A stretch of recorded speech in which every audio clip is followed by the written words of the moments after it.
One August afternoon, at a pub in the English countryside, Daniel Shelton and Yvan DeBaets from Brasserie de la Senne met up for a few pints with Westerham Brewing's Robert Wicks. Needless to say, it didn't take too long for the conversation to turn to their favorite topic, beer. I want to do the really traditional English ales, the way that they were always done. And being in Kent, I want to pack a lot of hops in there. To me, the hops are like Cabernet or Pinot Grigio or whatever. It's the varietal. The malt is really important. But it's the malt is the foundation, okay? So if you dig a crap foundation, you're going to make a crap beer. But nobody sees the foundation. Nobody really experiences the foundation in a beautiful building. They see everything above the top. But so if you build a crap building, you won't get a good building. Yeah. And it's the same with the malt. The malt's really important, but it's all about the hops.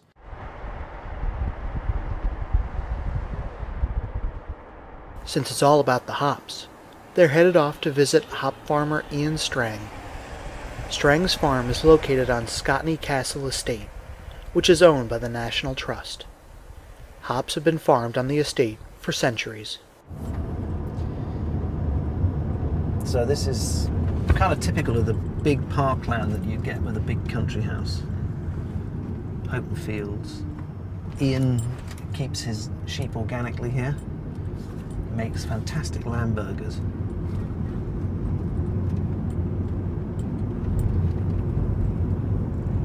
Now, I did warn him that we would be coming, but I didn't hear from him, so I don't know whether he's got the message or not. We had to scale a wall or anything? No, it's all open. I was looking forward to scaling a wall. You like the idea of breaking and entering, do you? Yeah. Is that Strang in there? The dog's there. Ian should be around. So.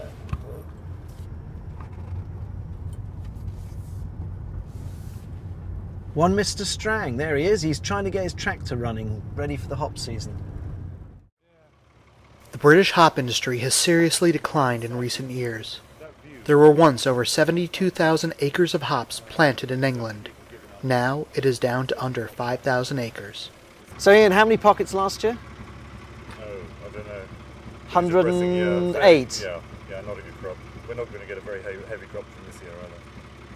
108 and what? 108 pockets and about 90 kilos in a pocket. Like the big sock. The big socks of. Yeah. And it's a good year for hops. This year. So last year was a catastrophe. How is this year? It was not that great. No. Okay. They're just totally lacking in sunlight. Sunlight and warmth. All right. It's been too cold. I mean, they enjoy wet, but they need sunlight. They've had a few hits with downy mildew and one or two other problems. And one sprays, but it needs the plant's vigour to really get over the to get over the problem. And they just haven't had that vigour, which I think is due to sunlight. All right. So they've taken a few hits. We had no sun for the whole of May and June, pretty much. Yeah, not much in July, really. And not a lot in July. It didn't. The weather didn't perk up until about the third week of July. The tour begins with a visit to the hop picking machine, where the hop flower is removed from the vine. Do you want to hear the hop picking machine in action? This is the hop picking machine. So the hops come in and around the hooks. The bines drop down into the machine here, and this is where they've got various fingers and things that pull the hops up.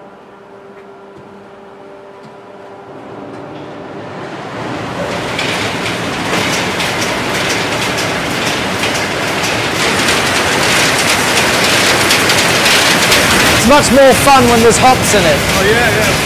Represent that.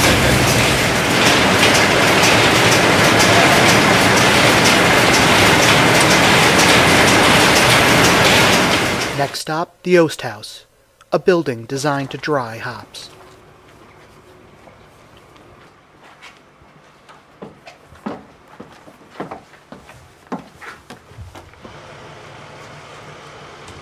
The hops come in from the hop picking machine, which is in here.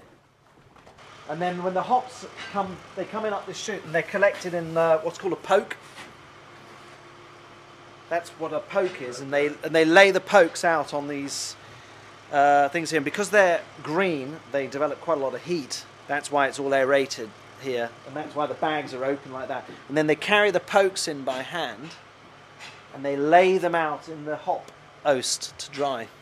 So what they do is, these are actually, the pokes are all here. What they do is they lay the sacking around the side up to the wall, up to about the level of the black line there, and they fill that right the way up to here, with the doors. They have a piece of wood here in the door, and they fill that all with hops.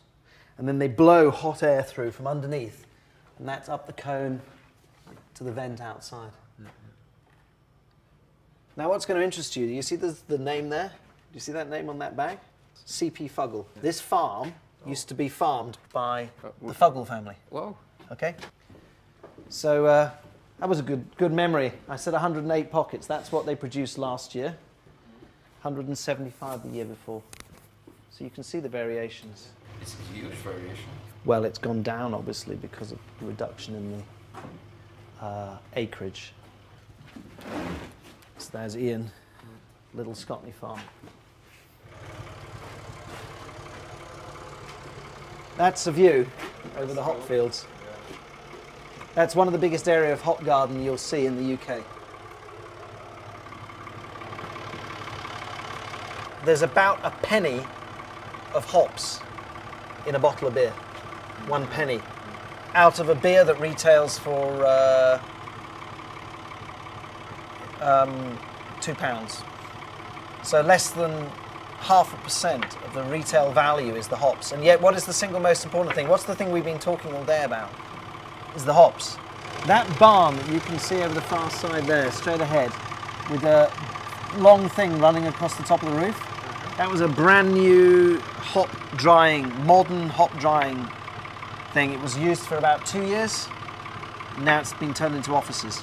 Because there has been no demand for hops, no money in hops. Now it's a disaster, because Germany had a problem, so there was no hops last year. So now there's a shortage of hops, which is now, some UK brewers I know are going to run out of hops this year. Which is a good thing, because then they might wake up and start contracting.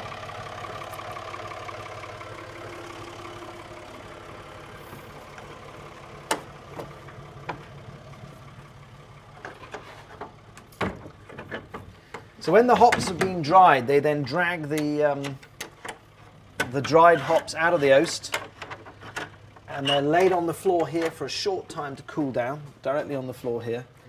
And then they, using a scuppet, you shovel the hops with the scuppet into the hop press that presses them into the pockets. It's a hydraulic press. That's the thing that pushes it down, yeah, into the hops. The big garbage compactor. Basically, yes. Finally, they head down to the gardens. There's a good view of the oast houses from here. I was going to step in. Oh, it's only shit. Don't worry about it. Hop oasts. Those three, those hop oasts there, they're the Fidgecock's oasts. You see there's more on the horizon there? And 3. And then there's another bunch there. All over here, all over this countryside, was all hop oasts at one time. Yeah, there's more back in the back even further. Is this the door of paradise? Looks like it. This is a garden they just brought back into production with Target. So that's why they don't look much this year, but they'll be all right next year. So it does take a few years to build it up or something, is what Yeah, it takes a couple of years, but the vines They come just out the get hill, cut to the ground each year. So And- all of that is new growth this year.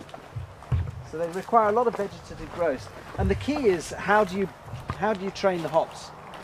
So in fact what they've done here is, you see there's a row down the middle? Mm-hmm.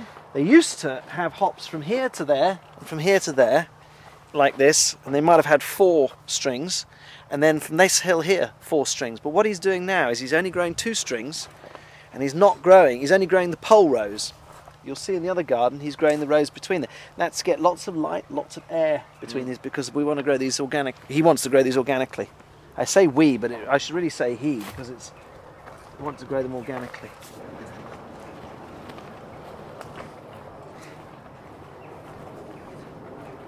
This is the new garden they're growing organically. So this one, they are growing the centre row and the pole row. These are all new progress hops. Not doing great, but they'll be all right. Next year we might get a crop off them. So they won't really give something this year? Nothing, no, wait. you never expect anything. No, next year, yeah, yeah. Right, these are mature target in this garden.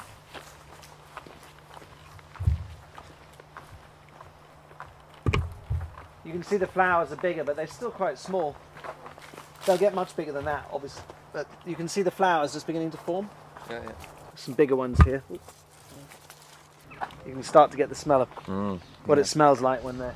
It's still very resinous. Oh, it's a very resinous hop, this one. Which one is this Target? Target, yeah.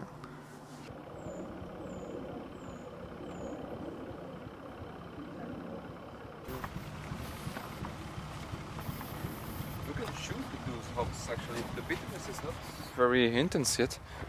No, it won't be. It's still got another minimum 6 weeks to go. Yeah, yeah. There's a little bit lupulin present, but it doesn't give harsh bitterness.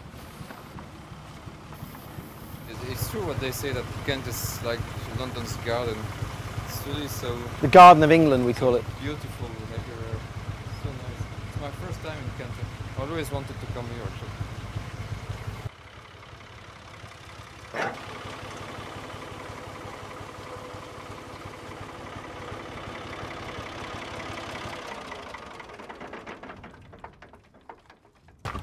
See you later, I think. Let me come when it's actually. Yeah, so September it's buzzing. It's you know you get a completely different feel to the whole thing, and really hop picking in this country is really the last of the real harvest.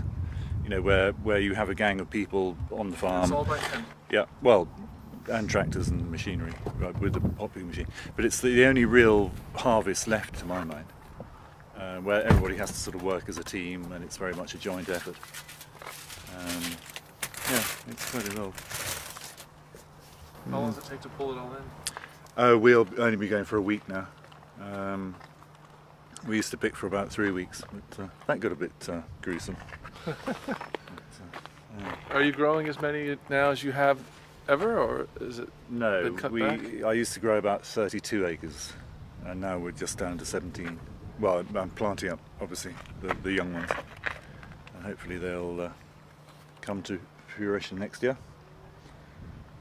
But, yeah, something like that. And your other, well, your living comes from other things, other farming related things. Yeah, yes, we try. My wife does horses. We've got sheep and cattle, and a few pigs. Your father did grow hops also? Yeah. It's a family Yeah. thing? Yeah. Okay, for how many generations? Ooh, way back. Oh, right. Yeah. Nice. Yeah. Yes. Born and bred redneck. Okie dokie. Good. Better run. Yeah. Be in touch. Yep. Very good. Okay. See you. Alright, so bye-bye. Nice to meet you. Yeah, Thank you happy very growing. much. Yeah, Thanks. Thank you. Yeah. And good luck and courage for the rest. Yeah. Good harvest. We cross our fingers yeah, for you. Absolutely. Thanks So, again. Thank you. Take care. Bye bye.